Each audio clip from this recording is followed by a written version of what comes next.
Hi అందరికీ, nail పాలిష్తో ఒక మంచి చిట్కా చెప్తా అండి. ఇది ఆడవాళ్ళకి చాలా యూజ్ అయితే. మనం శారీస్ కట్టుకున్నప్పుడు చాలా కాస్ట్లీ శారీస్ కట్టుకోగా హాయిగా కట్టుకుంటాము, పిన్స్ అన్నీ పెట్టుకుంటాము ఎక్కడికక్కడ జాగ్రత్తగా అటు ఇటు జారకుండా.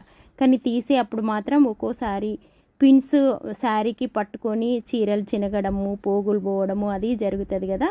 అలా కాకుండా ఇప్పుడు ఈ శారీ పిన్స్, సేఫ్టీ పిన్స్కి ఆ హోల్ ఉంటుంది కదా, ఆ హోలు నెయిల్ పాలిష్తో క్లోజ్ చేయాలి. క్లోజ్ చేసి ఇంకా ఆరిన తర్వాత ఇలా పెట్టుకోవడం వల్ల అదిగోండి చూసారా, క్లాత్ ఎంత అటు ఇటు చేసినా కూడా లోపలికి పోదు. ఇంకా శారీస్ అయితే శారీ కట్టుకొని డే మొత్తం ఉన్నా కూడా అసలు శారీ అటు ఇటు అయినా కూడా పోగులు చినగకుండా నీట్గా విప్పేటప్పుడు నీట్గా తీసుకోవచ్చు. ఇట్లా కొన్ని తయారు చేసి పెట్టుకున్నాం అనుకోండి, ఎటు వెళ్ళినా హాయిగా మన శారీస్ అయితే బాగుంటాయి. నా వీడియో కనుక నచ్చితే లైక్ చేయండి. Thank you for watching.